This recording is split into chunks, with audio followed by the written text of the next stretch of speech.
Good morning friends, welcome to my YouTube channel study 99। आज हम इस टॉपिक में पढ़ेंगे कार्यालय गैप। इससे पहले फर्स्ट टॉपिक में हमने पढ़ा है, फर्स्ट पार्ट में सरकारी पत्र, सेकेंड पार्ट में अर्धसरकारी पत्र और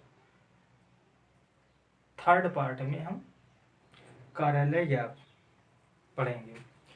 तो कार्यालय गैप से संबंधित कुछ बातें दी गई हैं, इन्हें अच्छे तरीके से समझ लीजिए।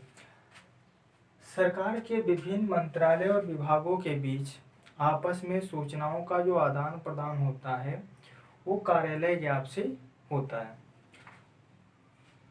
और कार्यालय गैप से संबंधित कुछ बातें हैं, उन्हें समझ लीजिए, विशेषताएं। तो प्रार्थना पत्र, आवेदन पत्र आदि का उत्तर देने के लिए कार्यालय गैप का यूज करते हैं।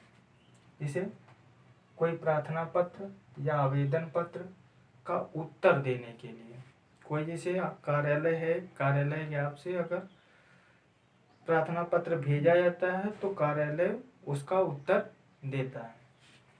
तो ज्ञापन के तरीके, ज्ञापन से ही देता है या कार्यालय गैप से आपके उत्तर देगा।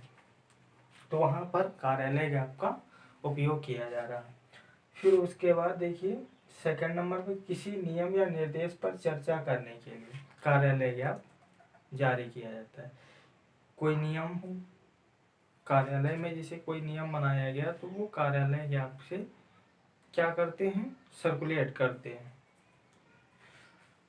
और फिर उसके बाद निर्देश पर चर्चा करने के लिए तो कार्यालय गैप से किया जाता है। थर्ड पॉइंट ये समझ लीजिए कि कार्यालय गैप एक आदेशात्मक नहीं होता है, ठीक, कि ऑर्डर नहीं है कि आपको मानना ही पड़ेगा, कि कोई भी कार्यालय जो है आदेश की तरह नहीं जारी कर सकता है। तो ये आदेशात्मक नहीं है। और इसकी जो इसी तरीके से जो है इसकी जो रचना शैली जो होती है वो एक अधिसूचना की तरह ही होती है। बाद में हम बताएंगे कि आर्डर, आदेश, आदेश जो है बाद में, इसके बाद ही हम आदेश को कंप्लीट कर देंगे फोर्थ पार्ट में आदेश। तो यहाँ पर देखिए, तो इसका प्रारूप समझ लीजिए। प्रारूप बनाने के लिए क्या करते हैं, कार्यालय और विभाग का नाम, कार्यालय और विभाग, और स्पेस छोड़ देंगे। और फिर उसके बाद क्या करेंगे, यहाँ पे संख्या, जो कार्यालय गैप की संख्या है, और फिर इस स्पेस छोड़ देंगे। फिर उसके बाद स्थान, और यहाँ पर स्पेस छोड़ देंगे दिनांक। अब यहाँ पर क्या करते हैं, यहाँ से शुरुआत कर देते हैं, क्योंकि यहाँ पर आपको विषय नहीं लिखना पड़ता है कार्यालय गैप में। तो यहाँ पर शुरुआत कर देते हैं, और यहाँ पर क्या करते हैं, हस्ताक्षर जिसके द्वारा कार्यालय गैप दिया जा रहा है। जैसे यहाँ पे उप सचिव, उप सचिव, और फिर उसके बाद यहाँ पर क्या करते हैं, सेवा में, सेवा में उसका विभाग, उसका नाम लिख देंगे और उसका पद नाम लिख देंगे। जैसे यहाँ पर